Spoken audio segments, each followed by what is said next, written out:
la prochaine session. Il a été très motivé par ce que nous sommes en train de faire en Tunisie, surtout dans le cadre du groupement IoT, donc il voulait contribuer. C'est un Tunisien en Allemagne. Et nous avons le plaisir maintenant, j'ai le plaisir de vous présenter ici Chakib Rarbi, qui lui-même a entendu parler de cette initiative et qui a bien voulu venir pour nous parler de son expérience et de faire part un peu de ses propositions. Je lui laisserai le temps de se présenter un peu plus. Et après, si Chakib, il y aura un panel donc, qui va aller vers plus le développement des stratégies sur la transition IoT en Tunisie, comment entreprendre cette transition. Et là, on essaiera de plus dialoguer entre nous, avec les panélistes et avec vous. Peut-être que l'exposé de Si Chakib aussi va nous permettre d'avoir certaines idées dans la façon qu'on peut utiliser pour engager cette transition. On a vu tout à l'heure que certaines entreprises sont déjà bien engagées comme l'Asteg, mais que le groupe chimique, lui, est encore dans les premiers pas, se cherche. Donc il y a une vraie problématique et nous allons essayer de l'explorer tout à l'heure pendant le panel, d'autant plus que la Tunisie est déjà engagée dans une stratégie à long terme. Ce n'est pas encore paru aujourd'hui, pendant la journée, que la Tunisie est en train de développer une stratégie à l'horizon 2030 pour l'Internet des objets. Et c'est l'Institut d'études stratégiques qui est engagé dans cette étude. Et nous aurons le plaisir tout à l'heure d'avoir Sir Qais Hamemi qui va nous parler de cette stratégie et comment tous ces éléments qu'on a essayé aujourd'hui de dégager pourraient aider ou s'intégrer ou influer la stratégie et inversement comment cette stratégie peut canaliser les énergies. Donc sans plus tarder, je vais passer la parole à Si Chakib et puis on passera aux questions et au panel. Et on va essayer d'être un peu plus bref. Bon, je vais essayer de raccourcir alors très vite mon intervention. Donc, bonsoir à tous. Je tiens tout d'abord à remercier Sirimet de son invitation. C'est lors d'une rencontre il y a un mois où j'étais intervenu pour une conférence sur l'IoT également auprès d'Orange. Et donc on s'est rencontrés et il m'a souhaité mon intervention pour aujourd'hui. Donc très rapidement, je vais me présenter. Moi, je suis directeur général d'un centre d'innovation qui est en même temps un cluster et un centre de ressources technologiques. C'est un modèle qui est particulier en France. On est habitué de mettre des gens dans des cases. Un cluster, c'est un cluster, ça crée des dynamiques collectives. Un centre technologique, c'est un centre technologique. Or, comme vous avez pu le voir tout au long de la journée, je peux rester juste avec ce slide. Hein. J'en ai 20 derrière, mais je vais rester juste avec ce slide. Ce sera plus simple. Donc, comme vous avez pu le voir tout au long de la journée, c'est qu'on est dans un écosystème. On l'a évoqué tout à l'heure avec Business et Décision, il y a une chaîne de valeur qui est celle qui a été décrite. Donc il y a une multitude d'acteurs. Et au-delà de ces acteurs, c'est tout un écosystème qui construit. On l'a aussi évoqué avec Bosch. Donc comment construire un écosystème autour d'une marque, autour d'un produit, voire pour développer des services. Donc moi je suis parti de ce constat-là en 2005. J'ai commencé à travailler auparavant sur tout ce qui était autour des cartes à puce en contact. Donc voilà. Et puis progressivement je suis arrivé au monde de l'Internet des objets. Et en 2005 j'ai fait une proposition auprès d'un territoire qui sont le Nord-Pas-de-Calais en France, donc tout en haut, là où il y a Lille, pour dire, qui sont devenus aujourd'hui les Hauts-de-France, en disant attention, on vit une révolution technologique qui va arriver, qui va modifier. C'est ce qu'on appelle l'hybridation entre le réel et le virtuel, c'est que ces deux mondes sont en train de converger. On parlait beaucoup de convergence des usages, mais également des convergences des technologies. Donc en l'occurrence, 3 technologies, qui est le monde de l'électronique. On en a très peu parlé aujourd'hui. Je pense que ça, c'est un élément aussi important. Il ne peut y avoir de développement d'Internet des objets sans la question électronique, miniaturisation et énergétique. Donc c'est 2 enjeux qui sont primordiaux également. Ensuite, il y a un autre élément, c'est les télécoms. Vous l'évoquiez, il y a une stratégie en Tunisie qui commence à s'implanter. Et il y a eu un appel d'offres qui a été lancé il y a quelques semaines autour justement de la mise en place d'un réseau bas débit. On l'a évoqué également ce matin sur les différentes slides sur les réseaux, dont un réseau qui est dédié autour de l'Internet des objets, parce qu'au final, l'Internet des objets, c'est quoi? C'est faire remonter des données, mais des petits données. Donc on n'a pas besoin d'infrastructures lourdes comme de la 4G ou de la 5G ou autre. Donc c'est un réseau qui doit être adapté à de la remontée de données, petit message. D'où l'appel d'offres qui a été lancé il y a quelques semaines. Ensuite, c'est quoi? C'est l'analytique. Une fois que ces données ont été récupérées, maintenant la question sur la donnée, c'est où la récupère-t-on, comment on la récupère et comment elle est traitée. Donc l'objectif n'est pas simplement de récupérer de la donnée ou de stocker de la donnée ou de collecter de la donnée, mais c'est d'en générer de la connaissance. C'est ça le vrai marché. Le business, il n'est pas dans la donnée pour la donnée, il est dans la connaissance que j'en génère. Et donc dans le traitement de cette donnée. Ce traitement de cette donnée, elle peut se faire dans le cloud, comme on l'a beaucoup évoqué, mais elle peut se faire aussi de manière complètement décentralisée. Donc c'est aussi ce qu'on va appeler le fog computing, voilà, donc de manière un peu plus disséminée, beaucoup plus proche. Donc ça, ce sont aussi des éléments qui font que tout cet écosystème est en train de se construire. Et donc il y a, enfin, je vais utiliser des grands mots, une disruption, donc un monde qui est en train de se détruire pour en créer un nouveau monde. Et recréer de la valeur. Que ce soit même dans le monde du numérique. Bosch évoquait qu'il pense à comment demain il va devoir encore exister, parce qu'il risque de disparaître s'il ne modifie pas. Et ça, c'est un élément qui est structurant. Et donc je suis parti de ce constat-là, et en 2005, donc j'ai fait la proposition de dire il est important d'accompagner la mutation de nos entreprises vers ce secteur-là, donc de nos entreprises industrielles. Moi, je suis basé dans le Nord-Pas-de-Calais, donc j'ai une histoire qui est liée à ce territoire. Et donc, comment améliorer, bien sûr, la compétitivité, maintenir l'emploi, ça c'est un élément structurant de notre vision, d'accord, et de nos valeurs, et développer l'innovation. Avec notre vision à la française, c'est-à-dire non pas une vision à l'américaine et non pas une vision à la chinoise, parce que ce sont deux gros acteurs qui structurent aussi l'Internet des objets. Donc ça, ce sont des éléments, et de dire nous, en tant que Français, comment positionner la question des objets connectés de l'Internet des objets, et en l'occurrence la question éthique et vie privée, données personnelles, parce que notre vision que l'on peut voir, quand un Américain utilise le mot privacy, il ne le pense pas de la même manière que nous, on peut l'utiliser, ou que vous, en Tunisie, vous pouvez aussi l'avoir comme vision. Donc on n'a pas du tout, et un Chinois non plus. D'ailleurs, le Chinois a une vision de la vie privée beaucoup plus forte que l'Américain. On pense souvent que non, mais le Chinois est plus protecteur de ses données que l'Américain. Donc ça, ce sont des éléments qui sont structurants. Donc garantir la compétitivité des entreprises françaises, hein, développer un territoire économique, et favoriser l'emploi autour de l'innovation. Et c'est à partir de là, donc je vous ai dit, j'ai fait une proposition en 2005, dans laquelle je suis arrivé aussi dans la question de l'Internet des objets, par la question de la gouvernance. C'est un autre sujet qu'on n'a pas évoqué ce matin tout au long de la journée. On avait évoqué le marché, c'était très bien votre conférence de ce matin. Mais la question de la gouvernance, c'est-à-dire qu'aujourd'hui, Internet, il est dirigé par qui? J'écoute? Par les Américains. Donc ils ont les serveurs Racine, enfin voilà.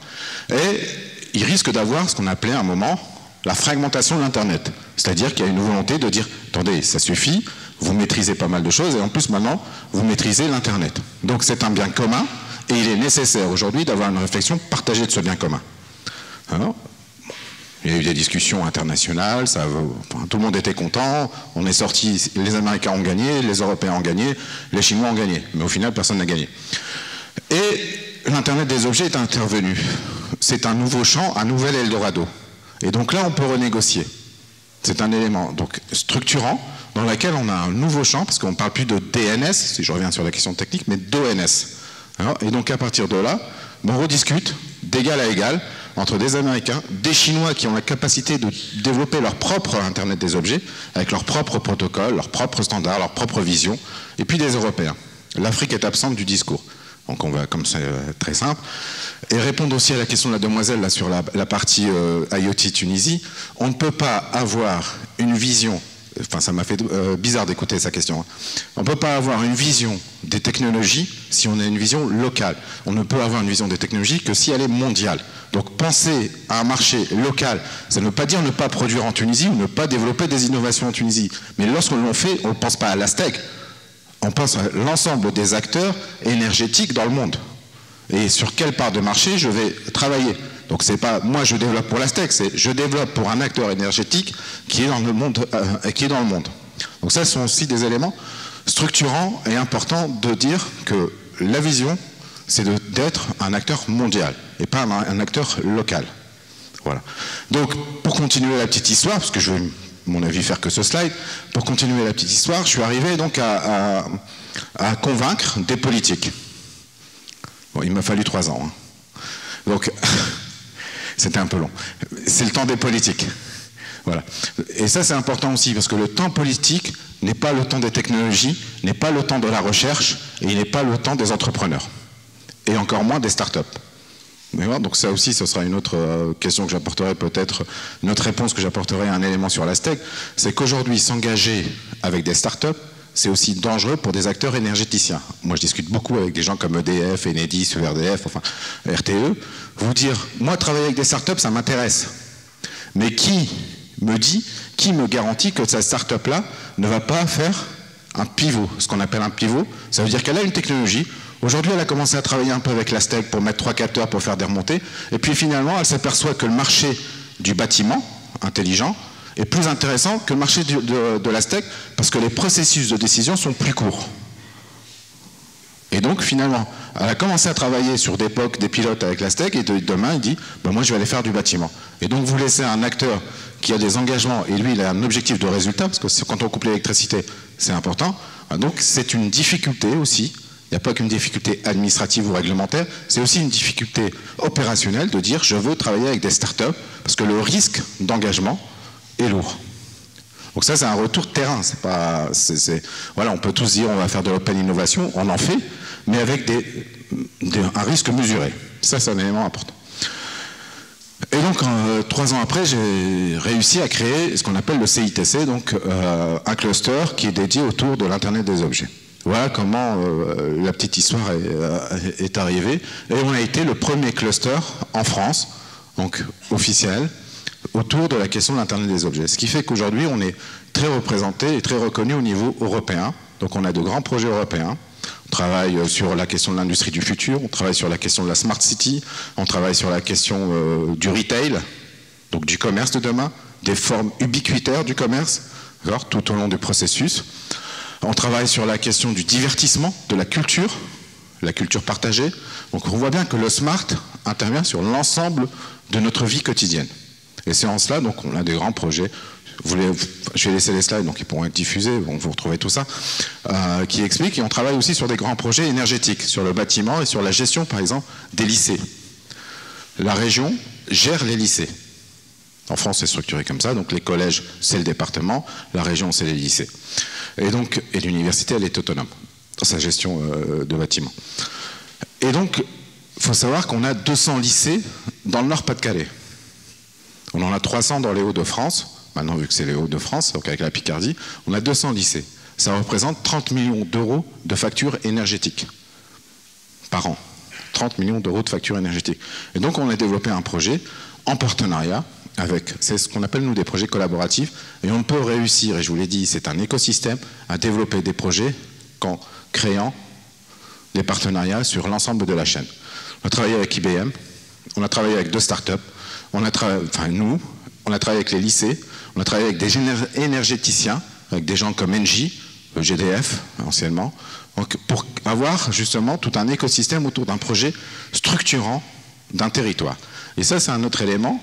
On a la volonté, je pense, de réfléchir dans le panel suivant, c'est de dire, aujourd'hui, il y a une démarche qui est enclenchée, il y a une stratégie qui est posée, c'est comment maintenant je crée des dynamiques économiques au travers de vrais projets pour monter en compétences, et ça c'est un élément aussi important, c'est la montée en compétences des équipes, des entrepreneurs, des sujets, parce qu'on va s'apercevoir très vite, c'est bien sur des slides, ça fait bien tout ça, une plateforme, c'est une plateforme, un capteur, c'est un capteur.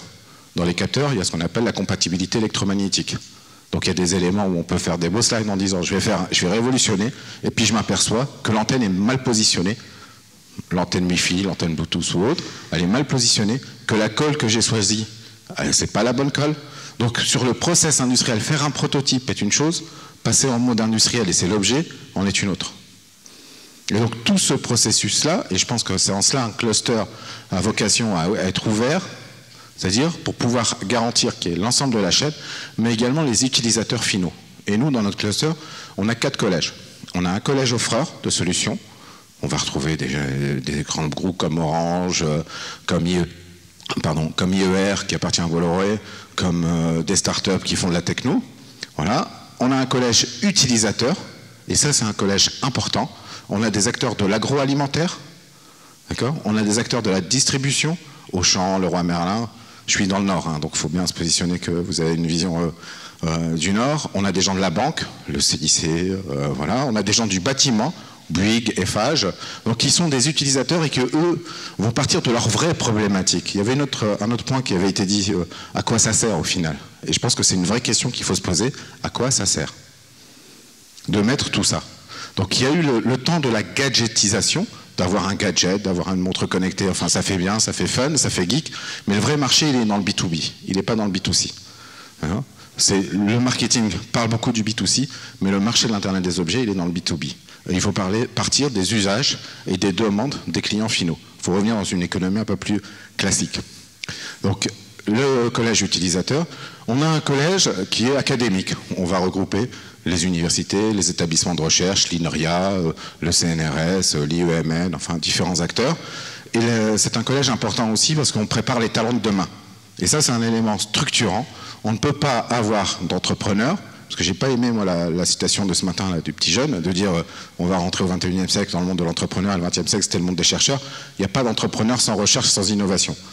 Sinon ça s'appelle un commerçant et puis il achète et il vend. On peut être commerçant et ça existe depuis des siècles, on n'est pas attendu le 21e siècle pour trouver le commerce.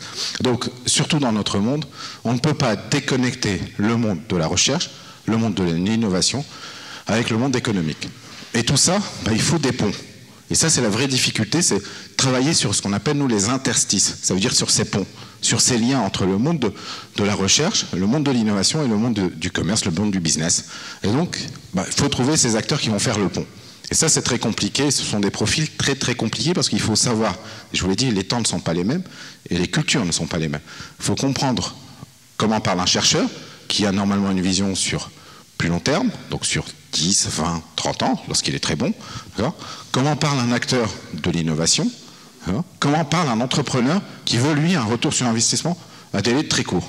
Et donc, il faut créer toutes ces continuités, et ça, c'est très compliqué. Et c'est notre rôle, nous, en tant que CITC, de jouer ce lien.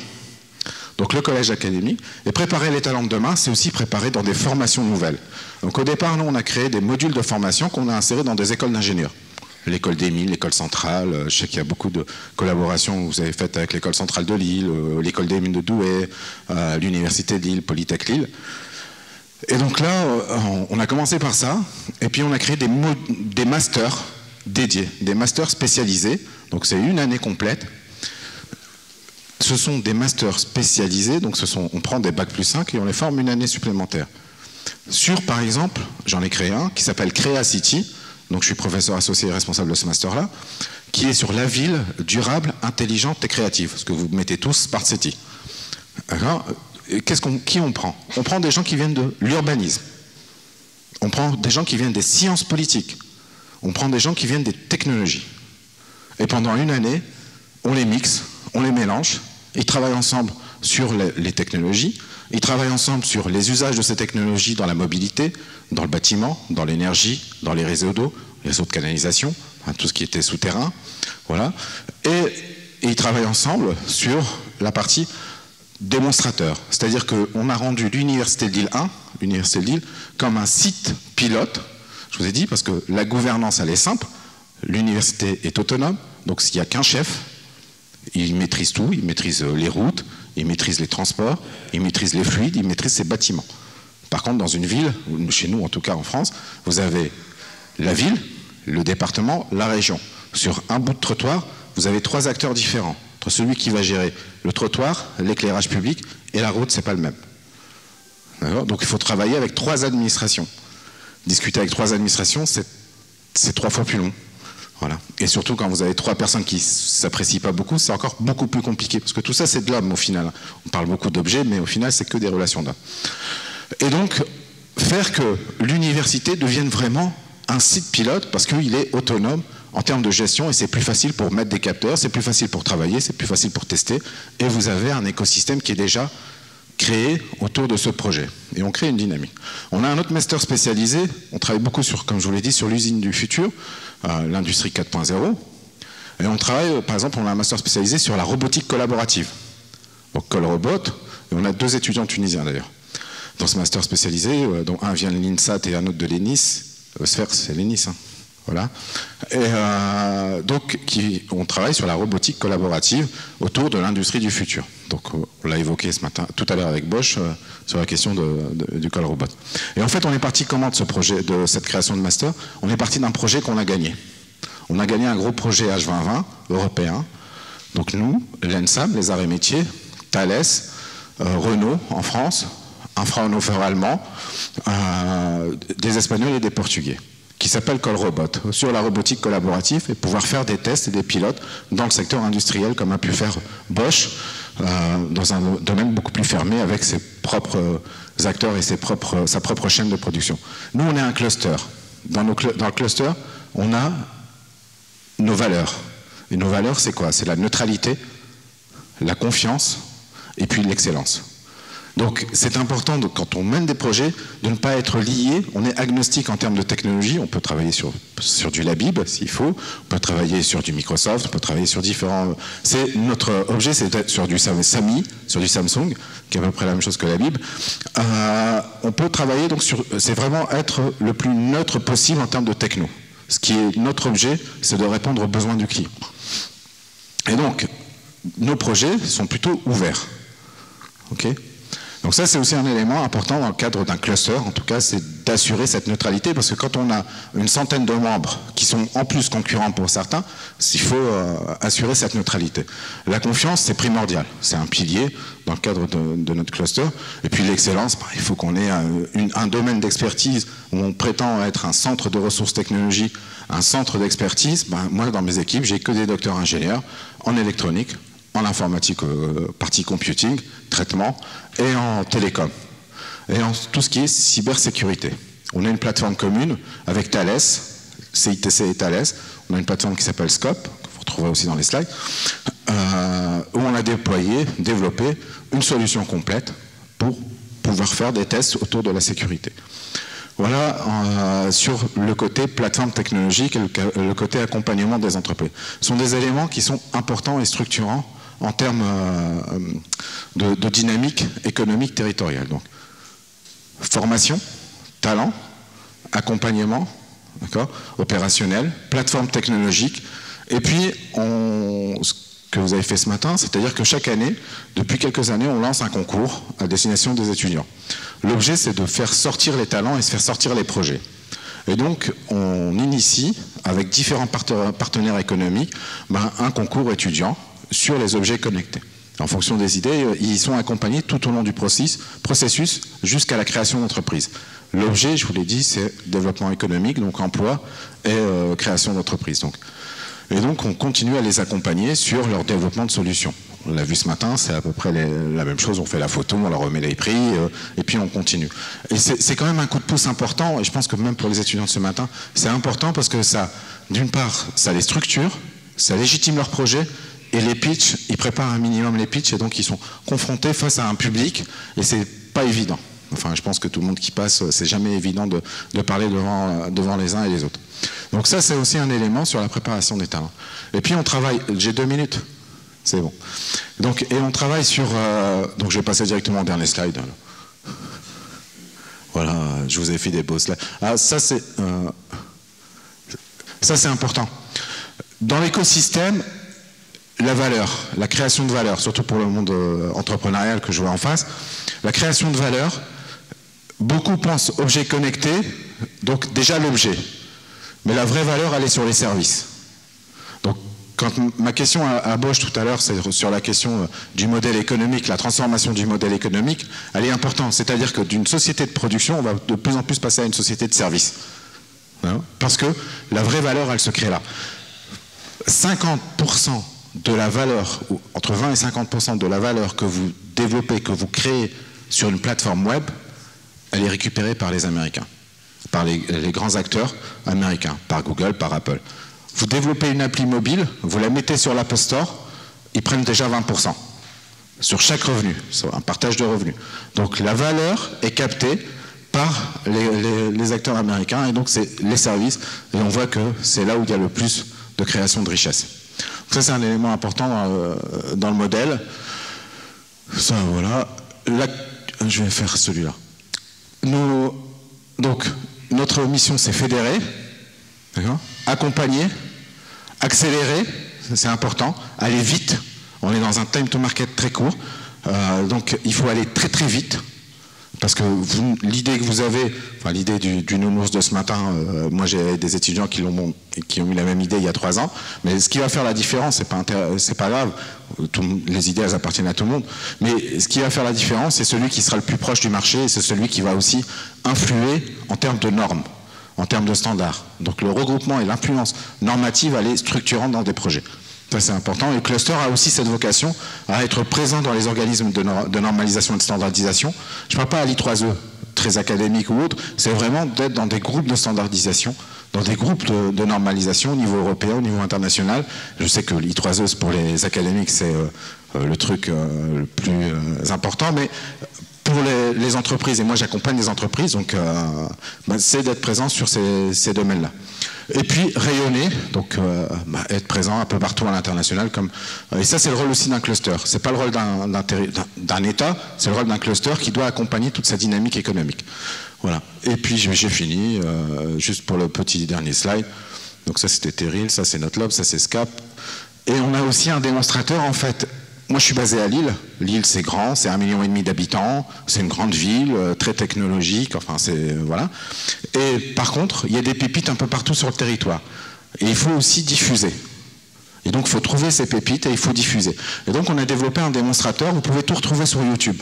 Vous tapez YouTube, CITC, Eura RFID, ou CITC, Smart Home, Smart Living Lab, et vous avez plein de vidéos. Et ça, c'est un démonstrateur qu'on a développé qui est évolutif. Et on va de territoire en territoire sur l'ensemble de la région. Et vous pourrez retrouver le film. Et puis bien sûr, c'est pire que votre femme en fait, l'Internet des objets. C'est que eux, et on l'a dit, hein, c'est prédictif. C'est-à-dire que maintenant, elle va arriver, l'Internet des objets, à penser avant que vous ne pensiez. Donc au final, je préfère quand même ma femme, moi en tout cas. Merci.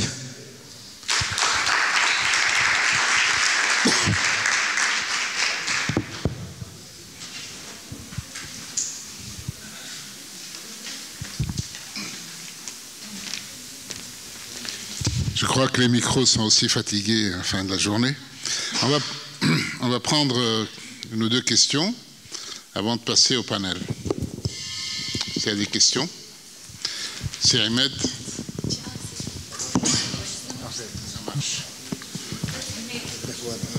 Oui.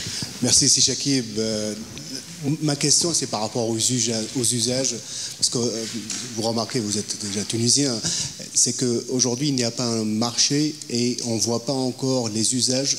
Et j'ai vu que, effectivement, le Living Lab, ça peut être intéressant. Comment on peut faire plus de promouvoir l'usage? Est-ce que c'est le Living Lab? Est-ce que ce sont les Smart Cities, les projets pilotes?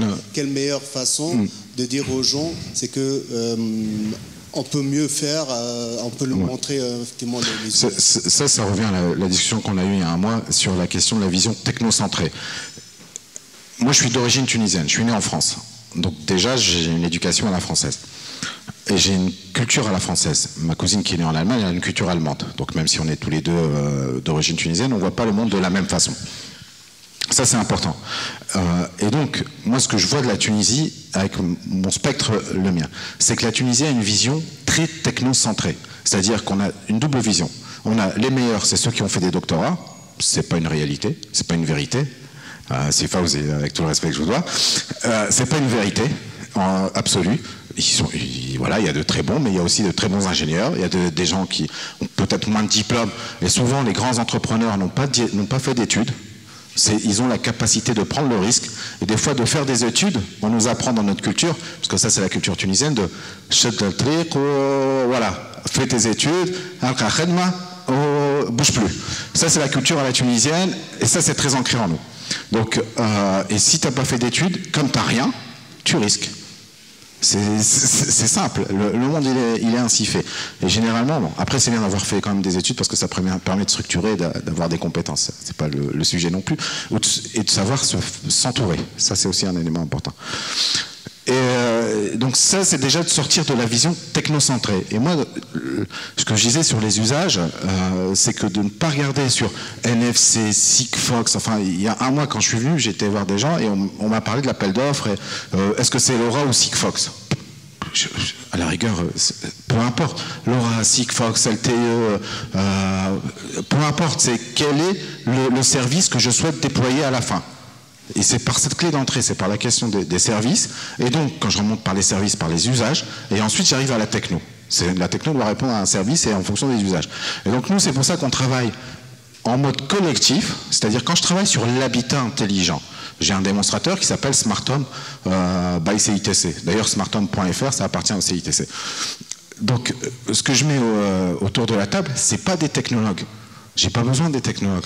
Mais j'ai besoin de quoi? D'un ergothérapeute, parce que les personnes, il y a le vieillissement de la population, donc on a besoin d'un ergothérapeute. D'accord? On a besoin de ceux qui financent. Nous, en l'occurrence, c'est la dépendance, c'est le département. Donc, quels sont les modèles économiques? Ça, c'est un élément important dans un projet que l'on pourra développer.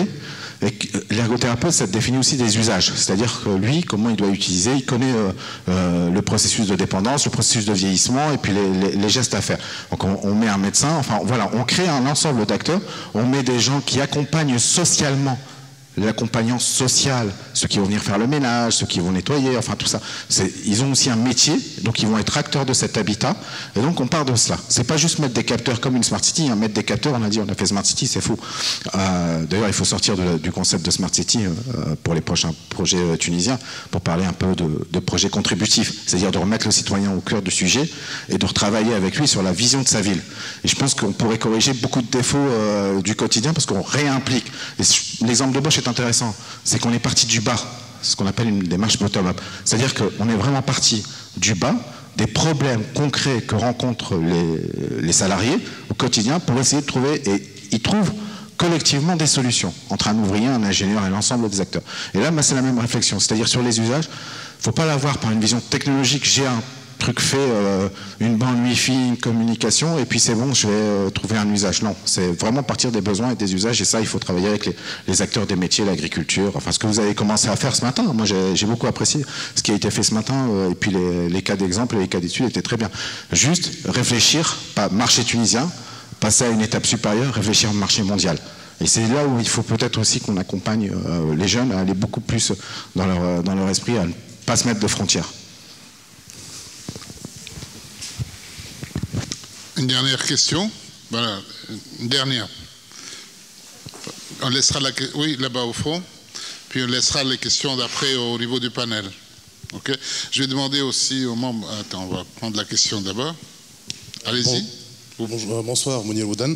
Vous avez parlé de quelque chose qu'on n'a pas souvent entendu, c'est la miniaturisation. Donc, c'est l'objet en lui-même. Est-ce que ces objets miniatures à la hauteur des prétentions qu'on est en train de voir sur tous ces projets, est-ce qu'ils sont aujourd'hui viables, fiables, testés, et est-ce qu'ils sont réellement abordables pour justement les commercialiser à grande échelle? Dans votre question, il y a plusieurs réponses. Et comme je suis déjà très long, donc je vais aller très vite. Oui, en plus c'est Fallo qui... Oui. Donc oui, la miniaturisation, elle est enclenchée depuis pas mal d'années, dans différents cas d'usage. C'est-à-dire dans le textile, aujourd'hui, vous travaillez avec de la fibre intelligente. On a fini l'époque de mettre des gros capteurs sur un textile pour mesurer de l'activité. C'est directement intégré dans le fil lui-même. Donc on est passé déjà dans ces étapes-là. On va encore aller beaucoup plus loin. C'est pour ça que je vous ai dit, vous avez plusieurs éléments de question et je ne peux pas vous apporter une réponse plus globale. C'est difficile. À des coûts pas encore abordables. Mais ça s'accélère et donc les coûts diminuent. Qu'est-ce qui a fait que l'Internet des objets s'est beaucoup déployé depuis 2-3 ans? Parce que les coûts des capteurs, des plateformes électroniques ont fortement chuté. Je veux dire, un Arduino, aujourd'hui, vous l'achetez pour pas grand-chose, un Raspberry Pi ou autre, et donc vous pouvez commencer à faire un peu d'Internet des objets, une balise télécom, ça coûte pas cher non plus en données. Donc voilà, aujourd'hui, on a tout un écosystème qui se construit, et classiquement, vous allez avoir un marché qui va... les coûts vont vite baisser. Et il y a un autre élément, par exemple, je vais prendre Samsung. On discute beaucoup avec Samsung. Par exemple, Samsung, sa réflexion et son modèle économique, c'est de fournir les capteurs, les puces, gratuitement. Ils vous les donneront, des Arctic 10, qui coûtent aujourd'hui 1 euro à 50 euros, en fonction de ce qu'il y a comme capteur. Leur objectif, leur modèle économique, c'est de dire, moi, je vous donne le capteur, tout mon business, il est sur la plateforme, un peu comme la Bible. Il est sur la plateforme qui est interopérable, voilà ce qu'on avait appelé nous l'interopérabilité par le cloud des objets connectés. Donc ces modèles économiques sont en train d'évoluer de plus en plus. Merci. Bien. Vous pouvez rester ici. Bon, j'appelle les membres du panel, s'il vous plaît, pour venir ici, donc nous rejoindre. C'est Ahmed Wafa. Alors, nous avons c'est Ahmed Amar, c'est Ziad Ben Salem, c'est Qais Hamami, c'est Fathi Filali, c'est Halmi, c'est Mohamed Jmaïl. Bon, c'est Fawzi Ghorban ne pourra pas être parmi nous aujourd'hui. Il a eu une contrainte.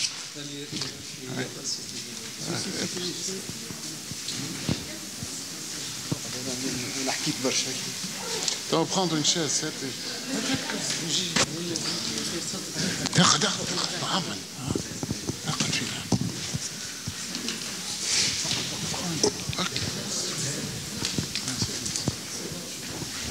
Bien, la scène est plantée. Nous avons des éminents spécialistes, aussi de plusieurs profils, et je ne vais pas vous présenter tous à l'occasion quand vous allez parler. Pour ceux qui n'ont pas eu l'occasion de se présenter, ils vont pouvoir rapidement se présenter. Donc le titre de notre session, c'était la transition vers l'IoT, stratégie et bonnes pratiques, mais le panel va porter plus sur les stratégies, puisque on a pu, à travers un certain nombre de conférences, avoir une certaine, je dirais, idée sur quelques expériences qui ont été menées dans des grandes entreprises ou peut-être dans des cas un peu plus réduits. Bon, Bosch, on a vu comment ils ont procédé, les expériences qui sont menées au Qatar, on avait eu quelques expériences ici aussi en Tunisie. Donc je pense que là, à partir de ce qu'on a vu de cette journée, puis hier aussi, on a parlé de la recherche, développement, d'innovation, comment aller, quel domaine d'opportunité, comment faire converger les forces. Donc en fait, l'idée, la question aujourd'hui qui se pose, l'intitulé c'est quelle stratégie donc de transition. Bon, déjà, chaque terme pèse, n'est-ce pas?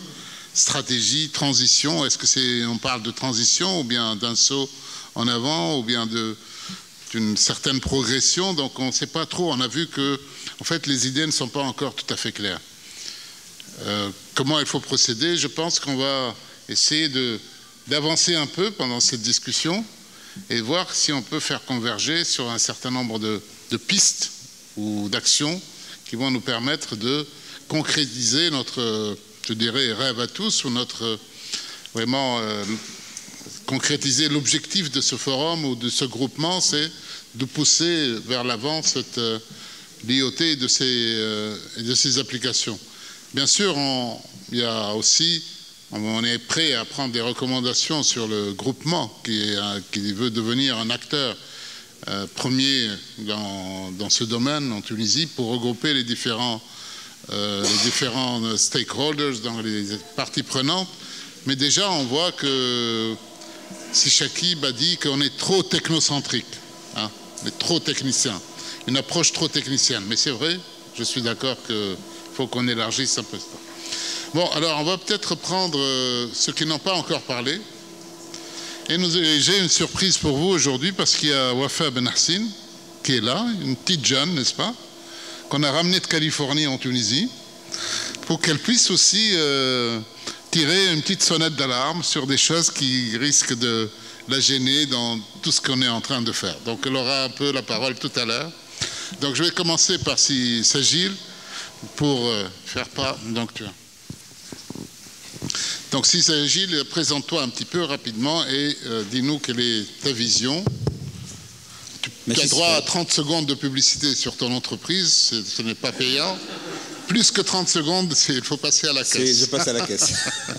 Okay. Merci Sifarouk. Halmi Sajil, je suis DG de la société Jet Multimédia Tunisie, qui est une filiale d'un groupe d'origine française, présent dans 20 pays, et on est spécialisé dans les services à valeur ajoutée des télécoms. Donc contenu et services. Et je vais commencer par ça. J'ai bien aimé je te remercie pour le fait que vous avez parlé principalement de l'aspect service. Parce que je pense que notre réflexion devrait être axée sur l'aspect service en Tunisie. Il est vrai qu'il y a évidemment un marché pour la partie objets connectés, électroniques, etc. Et ça, c'est vrai. Alors, par rapport à ça, je vais commencer par une remarque. Sur la stratégie actuelle, on a, au niveau de l'IT Tunisie, dont on est un des membres fondateurs, on a gagné une première bataille avec l'administration, c'est ce qui a permis, c'est ce qu'a dit monsieur le secrétaire d'État ce matin, de un peu trouver une solution juridique pour faire des licences. Ce que j'avais remarqué, c'est qu'il y avait un engouement énorme pour obtenir des licences. Alors, pour commencer, pour stratégie, je dirais que stratégiquement, je pense que nous avons grandement intérêt en Tunisie à ce qu'il y ait, à ce qu'on arrive à avoir 1 à 2 opérateurs, maximum 3 opérateurs qui soient capables d'être de vrais opérateurs d'infrastructures IoT. Être 7, 8, 10, 20, je ne sais pas combien, en face des opérateurs historiques, ça va causer un problème énorme parce que le marché sera cassé. Et quand on parle de développer les services, effectivement, il faut qu'on arrive à développer des services qui sont adaptés à notre société et à notre culture. Et à ce niveau-là, j'ai 3 questions et puis 3 réflexions à vous partager. Le premier point, c'est, ce matin, on a eu 2 réflexions. Celle de M. Yann et celle de la Bible, si vous voulez bien. Et là, effectivement, il y a 2 approches. Moi, je me suis posé la question suivante. Aujourd'hui, on a des plateformes qui font de l'IoT, on a des ThinkWorks, etc., IBM, Cisco, etc. Ces plateformes et aussi la Bible, je pense, sont des plateformes payantes. Par contre, je pense que le modèle économique, il est basé sur le modèle économique des pays, des USA, des pays européens, etc. Et je me demande, est-ce qu'au niveau coût, ça va nous permettre de développer notre IoT, donc notre stratégie IoT, nos services IoT convenablement, combien ça va coûter? Je ne sais pas. Un service qui coûte 1 euro ou bien 1 dollar, en Tunisie, ça coûtera 2 à 3 dinars. Est-ce que économiquement, ça va tenir on va tenir le coup? Et en fin de compte, quelles sont les alternatives que nous avons? L'autre aspect, c'est l'aspect Smart Cities ou bien Cities collaboratifs. J'ai bien aimé le terme collaboratif parce qu'effectivement, moi je pense qu'on a absolument intérêt à centrer nos travaux sur la partie efficacité énergétique, sur le fait de reprendre, de mettre le citoyen au centre de notre stratégie et de faire en sorte que ce soit je ne sais pas, du B2B ou bien du B2C. Le B2C, quelque part, le consommateur final, il doit être là, le citoyen doit être là, il doit être au centre de notre réflexion. Et la dernière chose, c'est réfléchir comment réinventer nos modèles économiques.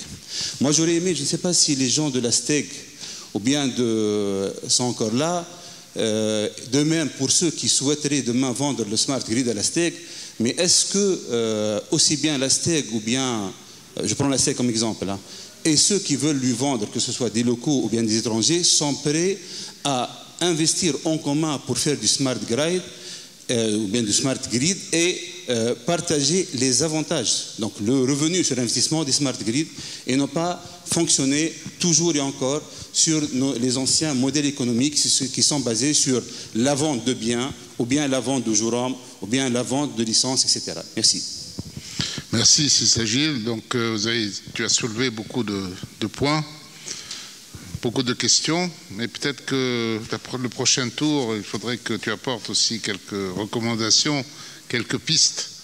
On ne peut pas rester toujours dans la réflexion, donc je te repasserai la parole tout à l'heure.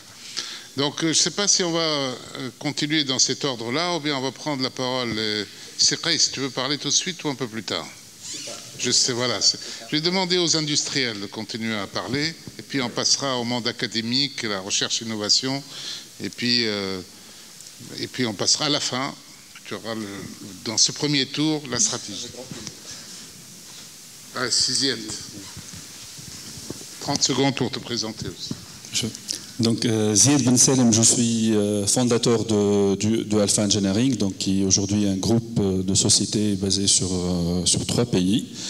Donc, on est sur l'ingénierie et l'innovation, donc, et on couvre un scope donc, allant de l'IT, des réseaux, jusqu'à l'ingénierie aéronautique. Donc, je vais commencer par quelques questions par le thème du panel lui-même. Je pense que tout le monde est d'accord que la transition IoT n'est pas une option aujourd'hui, donc c'est une obligation, ça va venir ou c'est déjà là. Et en fait, le défi, c'est pas l'IoT, c'est pas la transition, mais c'est par où commencer. Et quand on dit par où commencer, pour donner un petit brin donc de réponse, et Farouk, tout à l'heure on aura le temps de raffiner la réponse, je pense forcément à 3 axes. Donc un premier axe que j'appellerais assessment, donc évaluer ce qui existe déjà, donc qu'est-ce qu'on a. Un deuxième axe que je vais appeler les barrières. Identifier aujourd'hui qu'est-ce qui bloque vraiment la transition vers l'IoT. Et puis un troisième axe que j'appellerais bonne pratique. Donc bonne pratique pour adopter ce qu'il y a à adopter. S'il y a un point, donc, pour continuer sur la même approche, s'il y a un point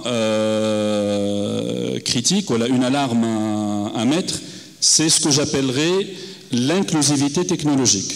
Donc, inclusivité technologique dans le sens où, et tout à l'heure, en fait, quand j'ai posé la question à nos amis STEG et GCT, en fait, je connaissais la réponse d'avant, mais c'était pour préparer ce panel-là. Est-ce que la transition IoT, c'est prendre des grosses solutions de bout en bout? Donc prendre une solution de bout en bout, déjà rien qu'en phase d'études, 2 ans, 3 ans, 1 année, 4 ans, 5 ans, est-ce que c'est suffisant pour recenser tous les besoins? Et donc le temps que ça prendra de recenser les besoins, quel temps restera-t-il pour implémenter? Et la réponse, on l'a eu tout de suite. Donc, la STEG parle d'un grand projet national de Smart Grid. Hein. Donc, on est en 2017 et on parle encore d'une vision du Smart Grid, alors que les gens ont déjà peut-être achevé l'implémentation ou encore à mi-chemin. Et de l'autre côté, donc, nos amis du groupe chimique sont en train de lancer donc, un beau cahier des charges pour une solution de bout en bout. Et le souci dans tout ça, c'est vraiment, je reviens donc au terme que j'ai utilisé, le souci c'est l'inclusivité technologique. Donc si je vais mettre un standard ou une solution donc A, est-ce que je vais avoir toute la flexibilité pour développer autour? Et je prends un petit exemple très simple avant de passer et conclure au dernier point. Aujourd'hui, donc l'État, on a vu différentes administrations essayer de créer leur propre système d'information.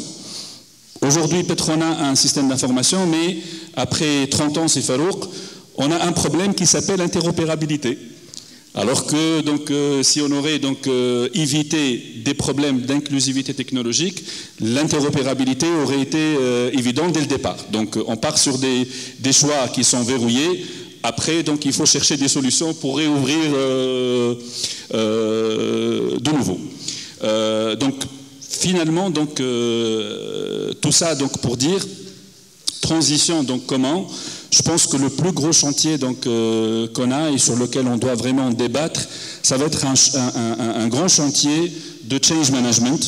Donc de change management sur plusieurs niveaux, mais donc déjà un premier niveau pour tout ce qui est réflexe d'achat et de définition de projet. Est-ce qu'on continue à être dans notre logique de projet Big Bang Waterflow, donc passer du 0 et 1, sachant qu'on arrive presque jamais à transiter du 0 au 1, ou alors vraiment donc, avancer, évoluer dans une logique agile, avec des scopes qu'on maîtrise et qu'on découvre petit à petit dans une logique agnostique. De l'autre côté, également, apprendre à avoir, et Gilles en a parlé tout à l'heure, dans tout ce qui est pousser nos réflexes de collaboration. Et là, je ne parle pas que des acheteurs, mais je parle également des fournisseurs, des entreprises. Aujourd'hui, donc, on a eu un appel d'offres licence IoT. Sur une petite bande de 7 MHz, il y a 34 soumissionnaires et 28 ou 29 licences à attribuer. Hein, et quand je parle de ça, je suis déjà critique envers mon entreprise qui est elle-même donc soumissionnaire et peut-être donc candidat potentiel pour avoir cette fameuse licence. Mais est-ce que justement aujourd'hui la Tunisie, est-ce que vraiment c'est le choix pertinent d'avoir 28 ou 29 opérateurs IoT? Merci Sizied. Donc tu avais abordé plusieurs aspects. Donc peut-être on peut retenir l'approche d'une transition agile, donc qui va permettre d'apprendre en faisant, learning by doing. Mais aussi tu as soulevé un certain nombre de problématiques. Donc, je pense que le problème de la licence, c'est peut-être pas juste une remarque, mais on verra bien comment les choses vont évoluer. C'est Ahmed. Justement, par rapport aux licences, d'ailleurs, j'ai eu un appel du cabinet du ministère effectivement, de dire que... C'est Ahmed est branché sur le cabinet. Hein, de toute façon, 29 licences, on n'a pas le choix, il faut qu'on se regroupe, effectivement qu'on soit moins d'opérateurs. Je sais qu'il y a aujourd'hui des discussions entre plusieurs opérateurs de se regrouper pour avoir moins de licences. Donc ils sont conscients par rapport à ça.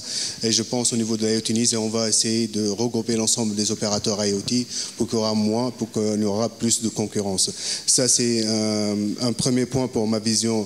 Le deuxième point que je voulais le présenter, c'est que jusqu'à aujourd'hui, effectivement, on attend les sites tunisiens des études stratégiques de dire la Tunisie où elle va aller dans 2030. Est-ce qu'il y aura les secteurs de l'agriculture ou de la santé ou de la sécurité ou de l'industrie? C'est ça la priorité du pays, parce que sans savoir où on va aller, parce qu'on ne peut pas être bon dans tous les domaines, il faut qu'on sache, on saura, la Tunisie, elle sera un pays pour l'agriculture ou un pays pour le tourisme ou un pays de tout. Moi, je sais que si on ne pourra jamais être bon sur tous les niveaux, donc il faut qu'on choisisse des axes stratégiques, d'être bon au moins sur 2 ou 3 axes.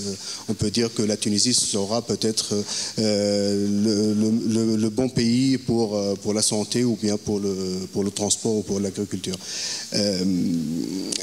Ma troisième vision, c'est qu'aujourd'hui, effectivement, on est trop techniciens.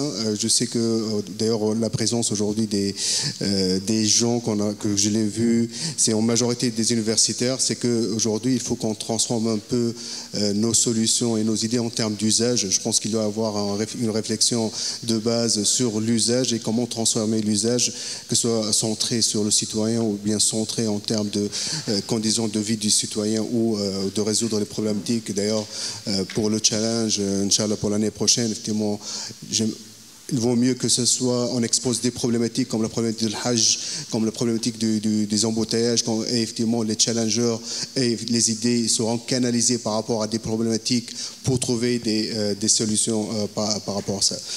Ce que je finis, c'est dans tout ça, c'est que ce qui nous a manqué, ce qui nous manque, et je pense qu'on est en train de travailler, c'est comment travailler ensemble. Les industriels ne savent pas travailler ensemble, les universitaires ne savent pas travailler ensemble, les technopoints ne savent pas travailler ensemble, les gens de métier ne savent pas travailler ensemble. L'idée, c'est qu'il faut qu'on se regroupe, il faut que chacun, pour se regrouper, il faut que chacun il baisse un peu ses priorités, sa vision, son ROI, et je pense que l'union fera la force, et il faut qu'on est dans l'obligation de travailler ensemble pour qu'on puisse lever le gap. Donc, dans tous les points que je les ai cités, le plus important, c'est le travail collaboratif. Cité collaborative, ça peut être bien, mais le plus important, c'est que académiciens, industriels, les gens de métier, groupes chimiques, STEG, les sociétés de services, dans toute la chaîne de valeur, les équipementiers doivent travailler ensemble, réfléchir ensemble pour tracer une meilleure vision. Et je pense que l'IoT Tunisie, elle peut contribuer dans les axes stratégiques du pays et qu'on peut donner déjà un white paper, Inch'Allah, d'ici l'année prochaine, pour dire comment l'IoT, il pourra contribuer dans les axes stratégiques du pays, en attendant effectivement de savoir où on va aller dans notre pays. Merci, c'est Ahmed. Donc en fait, pour revenir un peu à la licence, peut-être que ça va se décompter. Hein. Il y a quelques opérateurs aussi, les grands, qui vont aussi déployer leur système, leur réseau, donc ça va peut-être se décompter.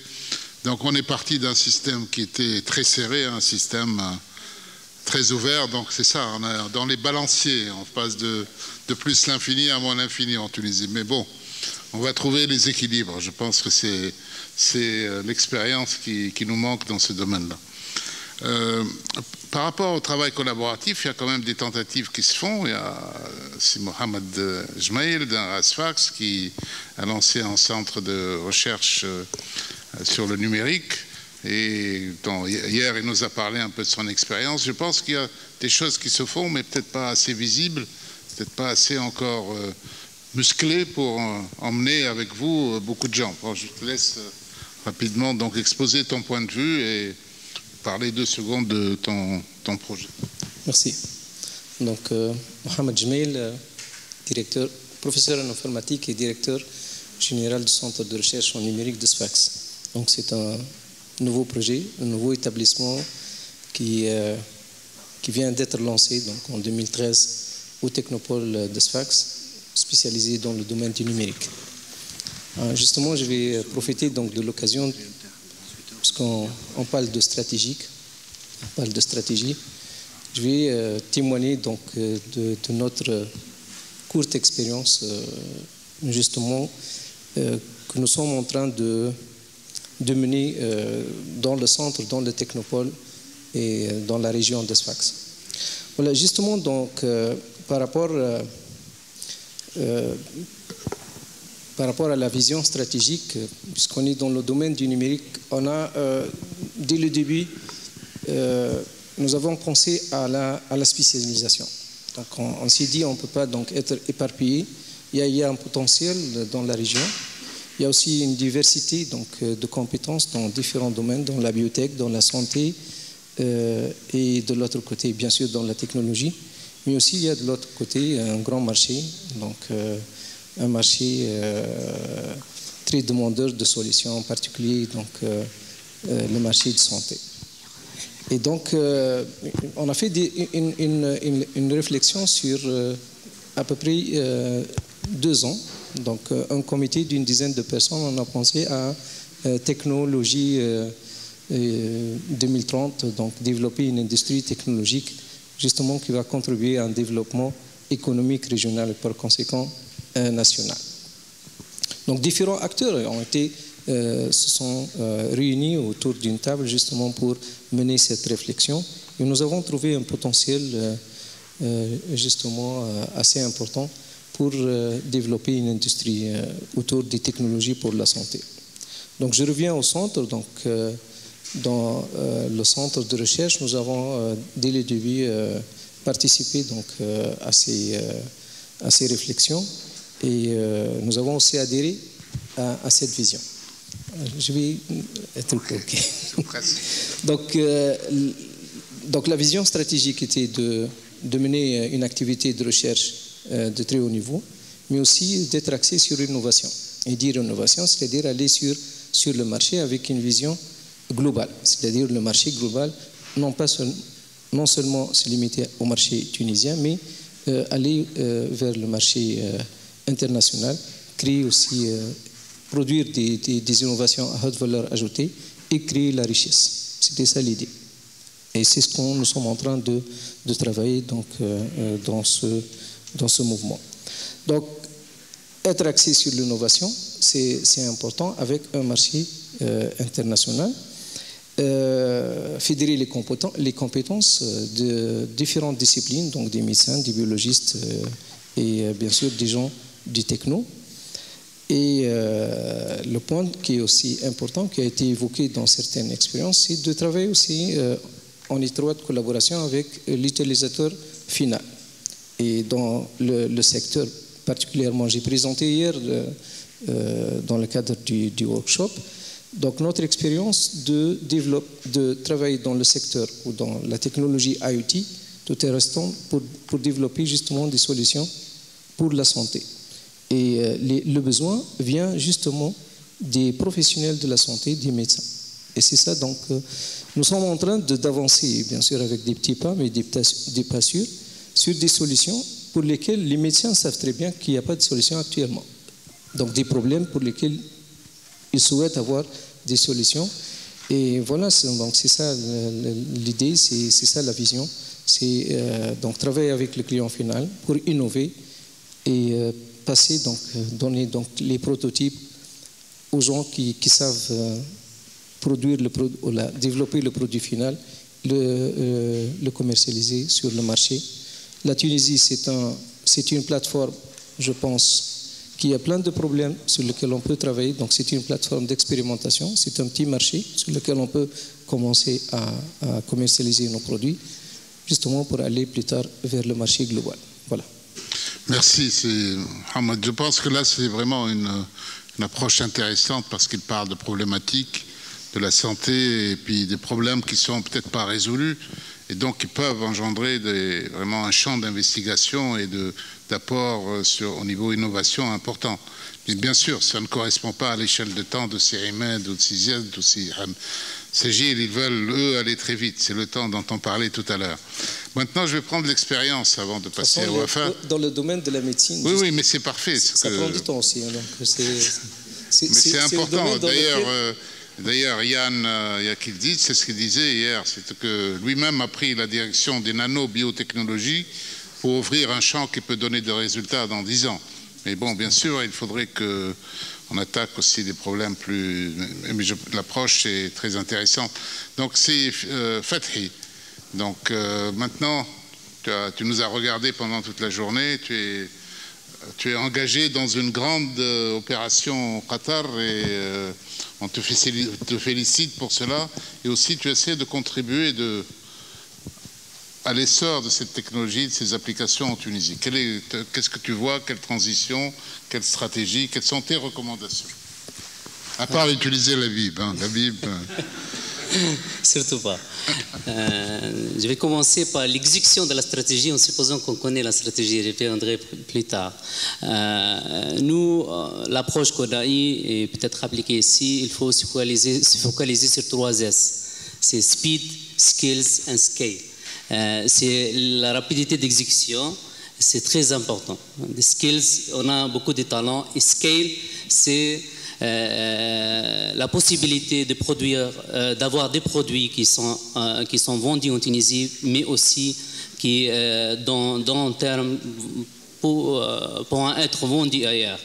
Et donc, les 3 S, c'est très important pour implémenter la stratégie. Là, du point de vue de la stratégie elle-même, il y a 2 choses. Il y a le secteur privé et le secteur public.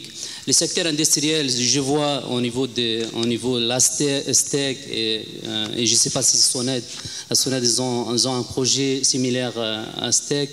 On a entendu, il y a un appel d'offres, on a un système d'information, on a GIS, on a des smart meters. Mais de mon point de vue, il y a beaucoup d'investissements qui peuvent être communs entre les institutions publiques, c'est-à-dire investir dans GIS, dans Asteg et faire la même chose à la SONED, et c'est la même chose exactement. Si on a de l'eau, on a certainement de l'électricité. Et donc il y a aussi au niveau investissement, il faut être stratégique, il faut essayer de réduire l'investissement. Au niveau groupe chimique, c'est un cas particulier parce que la chaîne de production, c'est interne et ils peuvent avoir leur réseau, ils peuvent avoir leur technologie. Je vais quand même revenir à la technologie parce que la technologie est importante. On ne peut pas développer une solution sans avoir la technologie, bien sûr. Donc voilà, on a mis un appel d'offres, on a à la fin 29 opérateurs. Et donc est-ce qu'on a pensé dès le début à limiter de ça? Est-ce qu'on a mis des plans pour pouvoir exécuter au cas où on a ces opérateurs? Je ne sais pas si c'est des licences qui sont globales pour la Tunisie ou si sont localisées par région. Global, donc c'est encore pire. Et donc c'est vrai, mettre en place un appel d'offres, ça demande aussi une vision à long terme pour pouvoir y remédier à ce genre de choses. Il y a l'opérateur télécom qui peuvent jouer un rôle. Et par exemple, au Qatar, en UAE, ils mettent beaucoup de pression pour ne pas autoriser LoRa et Sigfox et attendre les narrowband IoT. Donc on n'a pas la même chose ici en Tunisie. La deuxième volet de la stratégie, je pense qu'il faut travailler aussi avec les décideurs. Il y a beaucoup de politiques et décideurs qui ne savent pas l'IoT. Il y a les membres du Parlement, en fait, ils ont un mot à dire. Et donc peut-être aussi il faut travailler avec eux, il faut travailler avec les maires. On a entendu, il y a un projet à Bizerte. Est-ce que ces projets vont se focaliser avec les problèmes réels à Bizerte? Il y a un canal, je pense. Est-ce que je peux connaître combien va prendre de temps pour traverser les ponts, oui. Et donc mettre les âgés au centre, c'est très important. Autre chose, c'est la transformation digitale, mais peut-être c'est faire sans la transformation économique, les modèles économiques. Donc il faut aussi penser à mettre tout ce qui est juridique en place pour pouvoir autoriser à vendre les données. Est-ce qu'on a autorisé à vendre les données maintenant? Est-ce qu'on a autorisé à partager les données? Est-ce qu'on a autorisé à payer en utilisant Bitcoin, digital cryptocurrency?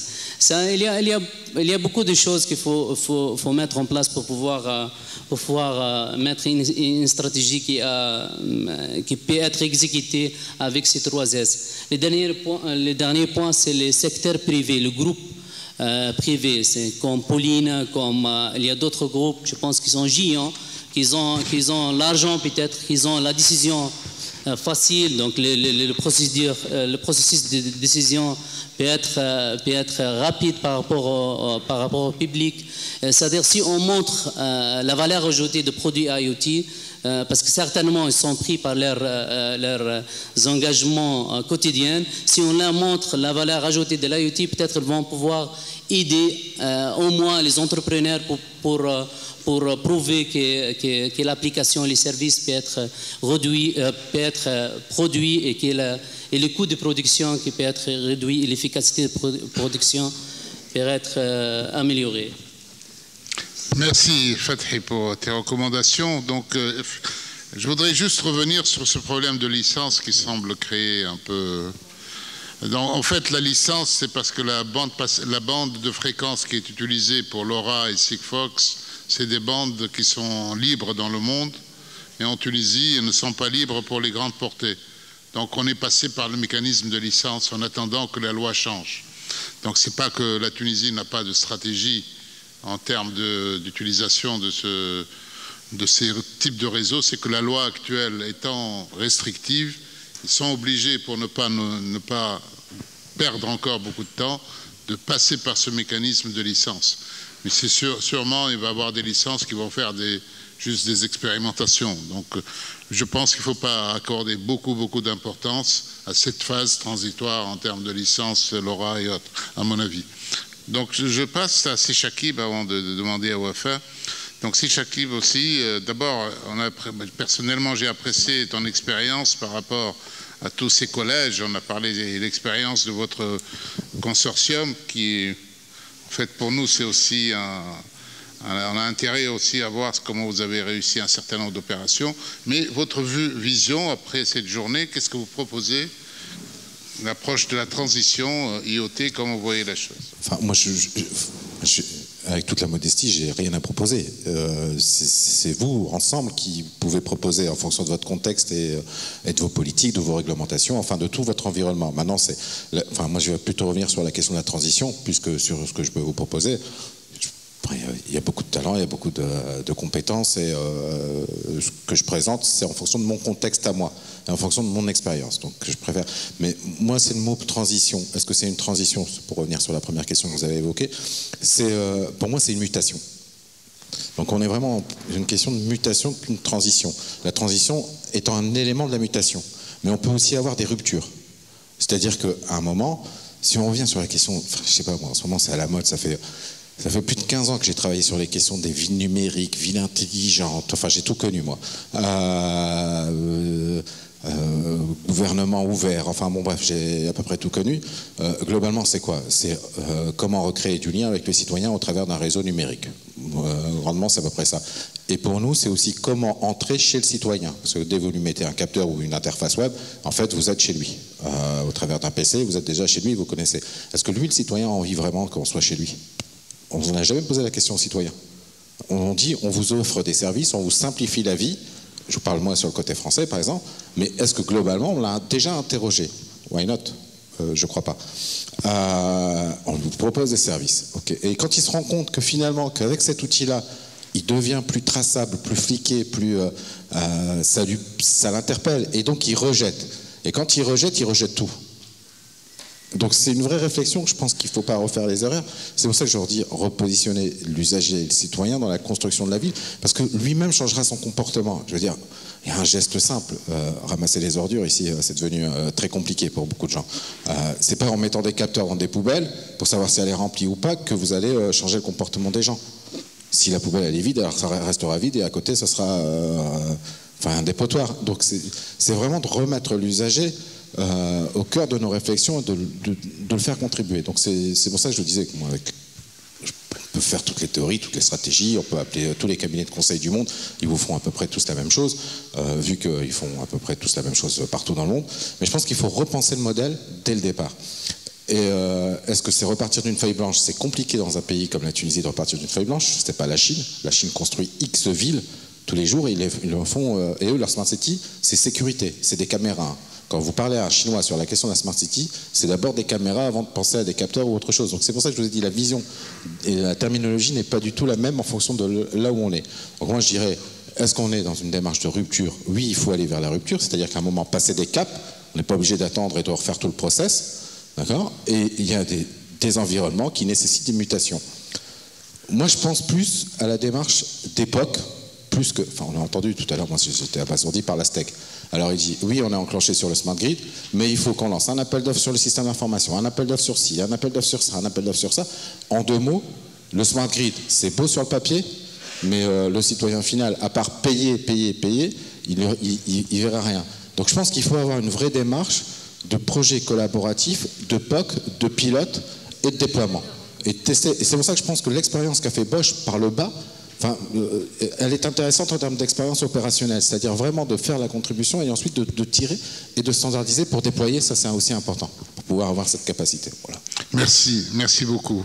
Je suis obligé de vous presser un peu parce que le temps, on va perdre la sono, mais donc on peut toujours rester sans sono, n'est-ce pas?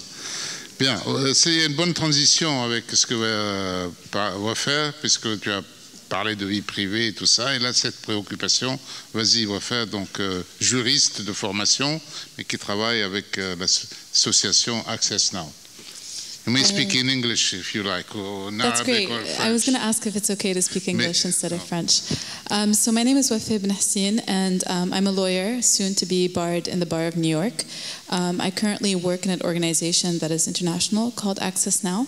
And we work on digital rights. So anything related to ICT and individuals, consumers' rights, we work on. We have offices in Tunis, in Brussels, Costa Rica, Argentina, Philippines, DC, we're all over the place. I think what I'm going to talk about is a little bit different from what a lot of other people spoke about on this amazing panel. I think it's a really exciting time to be talking about this because, as Mr. Shakib said earlier, the technology that we're living through is advancing at such a rapid pace, but the law and policy that surrounds us is not. And so the regulations that we have currently do not put the consumer first, if they put anything first at all. And so to me it's quite interesting because you also, Shakib, spoke about the American understanding of privacy versus the French understanding versus the Chinese. And I think Internet of Things really kind of unites all of these different systems because the distinction in protecting people's personal data then becomes a simple question of cybersecurity. and whether or not your product is designed in a way that prioritizes privacy by default or not. It kind of gives an answer to all of these theoretical privacy questions in a very, very pragmatic way. And as a result, the cybersecurity ramifications of that make it so that it's a good practice for all actors involved. The reason why I say it's a good practice for all actors involved is because with the private sector, as well as state actors who engage in projects that are Internet of Things related, data is money, right? Like, data is an asset. And so protecting that data protects your business. But for the consumer, that's also really important because they're enjoying the solutions that you provide to them, but they're also enjoying solutions with dignity, so that their data and their personal information is under their control and manageable by them. And so my vision, I mean, this panel is about strategic vision for IoT in Tunisia. My vision is that the consumer will be placed first. On met en avant le consommateur. For me, that takes the involvement of all actors. And I'm really, really happy to be surrounded by so many individuals from the private sector and the industrial sector, because really you are the answer. The answer isn't the government, we know that. The answer isn't only civil society, it's really technology. It's the private companies that are creating this fascinating technology. It's on all of us to create these products in a way that prioritizes privacy by design. And just quickly, as a quick PS end note, I want to emphasize that this is not, like, putting the consumer first isn't only about privacy, right? It's also about interoperability, such as what one of my colleagues on my left here mentioned. Interoperability is about different systems talking to each other, but it's also about having the consumer being able to transfer his or her data from system to system in a free and fluid and good way. And so that, again, is another situation where it's win-win-win. So it's win for the consumer, win for the private sector, and win for the systems that are operating these products. And so, yeah, to go back to the original question, my vision for IoT in Tunisia is a deployment that is smart. Pun intended, it's smart because it's smart technology, but also it's deployed in a way that keeps the consumer in mind. And finally, protecting the consumer is protecting everybody, because we're all consumers at the end of the day. We're not just users. We're paying for these services. You know, we exchange money for having electricity or water, but also we're giving something very, very, very precious, and that is our data. That is our information. Whether it's how much electricity you consume, how much water you consume, you're exchanging that in return for a service. And so us as civil society or as industry or as government, all of us are consumers, and that protects all of us. So, and thank you for staying this long. It's kind of been a long day for all of us. Thank you, Wafa. Now the last but not the least, c'est Qais. Qais, tu as 2 minutes avec micro et 3 minutes ou 5 sans micro, donc j'espère que la sono ne va pas couper pendant le discours de Qais, parce que c'est quand même très important. Voilà, je vais utiliser. Donc Qais, peut-être aussi il est spécialiste en stratégie prospective, donc il est en train de travailler sur ce grand chantier de la stratégie 2030 de l'IoT en Tunisie. Il a travaillé aussi sur la Tunisie 2025, un rapport qui a été fourni au président de la République il y a quelques jours. Je pense que pour nous, c'est aussi un lien pour attaquer, faire du lobbying du côté de la présidence, n'est-ce pas? Allez, c'est Qais. On va vous donner. Ah, d'accord. Celui-là est meilleur. C'est le contraire. Ah bon, d'accord. D'accord. Je suis un simple conseiller, hein, je suis pas là. Mes premières résolutions à entreprendre après ce séminaire, c'est essayer de parfaire mon anglais, parce que là, avec son accent, c'est... D'accord, ok, parfait, vous me rassurez là. Donc, c'est vrai, le plus difficile, c'est cette transition, ou le passage de l'anticipation à la planification. Ça me rappelle cette histoire de la dinde très chère à Nicolas Nassim Taleb dans le Black Swan, où il parle de la dinde où on la nourrit pendant 1000 jours et au jour 1001, on lui donne la mort. Si on avait anticipé, si on avait prédit un peu l'avenir de la dinde, on aurait pu imaginer qu'elle allait se nourrir jusqu'à encore 1000 jours. Donc, peut-être premier point de vigilance, c'est qu'il faut éviter tout ce qui est prédiction ou tout ce qui est tendance lourde. Je te rassure, Chekib, je te rejoins hein, dans ta façon de penser. C'est qu'il y a beaucoup de problématiques au jour d'aujourd'hui en Tunisie. C'est vrai qu'on vit cette vision technocentrée. Donc il y a cet individualisme autocratique qu'on est en train de vivre. C'est que j'ai raison et vous avez tort. Il y a aussi cette idée de la métaphore de la page blanche en Tunisie où il faut faire table rase du passé, alors que non, l'idée de la métaphore de la page blanche, qui est le futur se construit. Et pour construire le futur, il faut mobiliser les acteurs clés d'un système. Donc ça, c'est très important. Lesquels acteurs clés on peut observer, et là, ce qu'on observe, du moins en Tunisie, qu'il y a 3 attitudes dominantes. Il y a les gens qui sont... 4 attitudes, disons. Les gens qui sont vraiment très passifs. C'est comme l'autruche. Hein. Donc, s'il y a même un problème, ils se cachent. Il y a les gens qui sont réactifs, là, chez soit les décideurs, soit chez les investisseurs, soit au niveau de l'administration. Les gens qui sont réactifs, c'est comme le pompier. Il attend que le feu soit déclaré pour le combattre. Parfois, il gagne, mais parfois, il perd. Il y a les gens qui sont dans la préactivité, donc on se prépare aux changements prévisibles et tendances lourdes. Et là, on est dedans. C'est-à-dire, là, il y a des ruptures. On est obligé de s'adapter et de se préparer aux changements prévisibles. Il y a les gens qui sont proactifs, donc on est dans la proactivité, c'est d'être acteur du changement et d'essayer de converger vers un futur souhaitable et réalisable. C'est cet état d'esprit dans lequel s'inscrit l'ITES, l'Institut tunisien des études stratégiques. Donc on essaie d'identifier certes les tendances lourdes, on travaille sur l'IoT, on travaille sur l'intelligence artificielle, on travaille sur l'hôpital tunisien de demain, donc plein de secteurs. Mais on essaie de dégager une certaine temporalité, comme tu l'as bien dit tout à l'heure, cette temporalité entre les différentes composantes qui peuvent façonner l'avenir de la Tunisie. Donc, autrement dit, aborder l'IoT à travers sa propre temporalité, c'est très dangereux.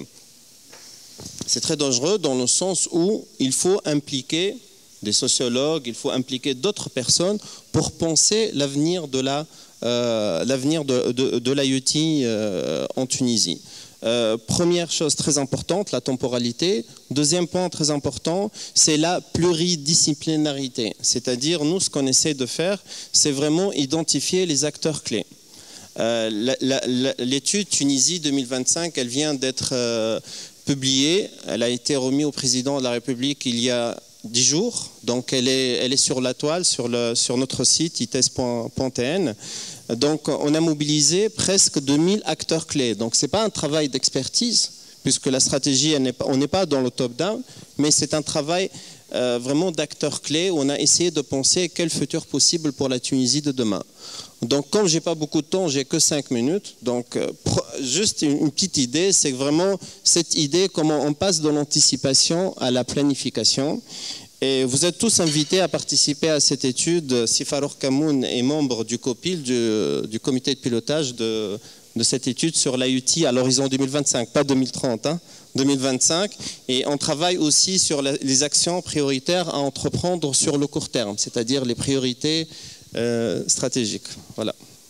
J'ai respecté le temps. Ben, la stratégie, c'est Farouk, la stratégie, elle est sur la toile. Donc justement, elle n'est plus confidentielle. Elle était sous embargo jusqu'à presque 2 jours, 48 heures. Mais maintenant, elle est accessible à tout le monde. Donc justement, je vous invite à la consulter. Donc elle n'est plus sous embargo. Donc, bon, la stratégie, il y avait 4 axes. Le premier axe, c'est État et institutions. Le deuxième axe sur lequel on a travaillé sur l'avenir de la Tunisie, c'était la diplomatie. Le troisième axe, c'était défense et sécurité. Le quatrième axe, c'est le côté économie et développement régional. Le troisième axe, c'est le contrat social. Et in fine, c'est éducation et culture. Et c'est un travail très, très difficile parce c'était sur 12 mois et on a impliqué une cinquantaine d'experts, mais en mobilisant presque 2000 acteurs de la société civile tunisienne. Merci. Voilà. Merci. On va prendre quand même c'est à vous aussi de contribuer à cette réflexion, à cette discussion. Il y a un seul micro qui reste, parce qu'il y a une partie de la sono qui tourne toujours. Alors, qu'est-ce qui voudrait prendre la parole? Mais rapidement, s'il vous plaît.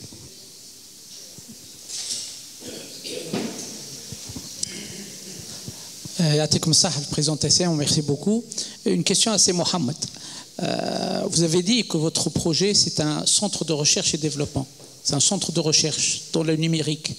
Et vous parlez de commercialisation. Est-ce que c'est votre rôle de commercialiser des produits?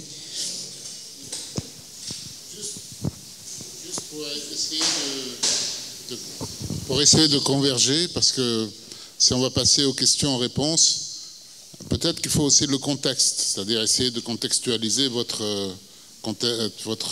appréhension, votre problématique, pour qu'on puisse avoir une recommandation aussi après.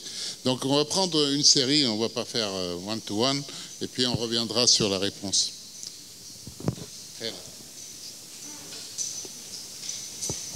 Merci. Moi, je vais vous faire part de mon bilan de cette journée en tant que ce que j'ai perçu.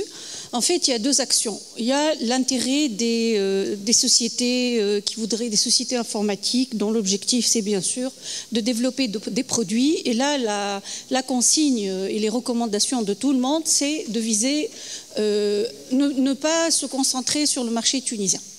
Et donc viser soit les pays arabes, soit l'Afrique, soit le monde entier. Il y a eu plusieurs avis. Bon. D'autre part, il y a la stratégie pour la Tunisie. Et là, je reviens au slogan IoT, levier de croissance. Donc, levier de croissance, moi je pense qu'il y a deux types de secteurs pour la Tunisie. Il y a les secteurs clés pour le pays, comme le transport, l'énergie, la santé, l'éducation, je les ai notés, santé, éducation, eau, distribution des eaux, assainissement. C'est des stratégies globales qui doivent être prises avec les gens du métier, avec le gouvernement, et qui vont être un levier national. Maintenant, le développement des régions. Je pense que le développement de régions doit se faire avec les spécificités des régions. On ne peut pas cibler. Le e-health, par exemple, c'est national. C'est un problème de santé publique. Nous connaissons les problèmes qu'il y a dans les hôpitaux aujourd'hui. Et peut-être que le ministère de la Santé pourrait bénéficier de ces technologies d'IoT pour résoudre certains problèmes, pour soigner les gens chez eux, tous les avantages du e-health. Donc là, c'est des intérêts nationaux qu'il faut traiter d'urgence avec les politiques, avec les juristes, avec les médecins, avec tout le monde. Maintenant, il y a le développement régional. D'après moi, le développement régional doit se focaliser sur les spécificités. Les zones agricoles doivent d'urgence avoir des technologies IoT orientées agriculture. Les zones touristiques doivent avoir des technologies genre smart cities, genre alerter les touristes sur, je ne sais pas, bon, il y a sûrement des solutions, je ne vais pas imaginer maintenant, mais si je reviens au terme levier de croissance, il faut se focaliser sur les besoins immédiats de la Tunisie et, entre guillemets, oublier un petit peu les produits, les besoins du marché mondial, quitte à, comme l'a dit Sifat Hifileli, exporter les solutions après.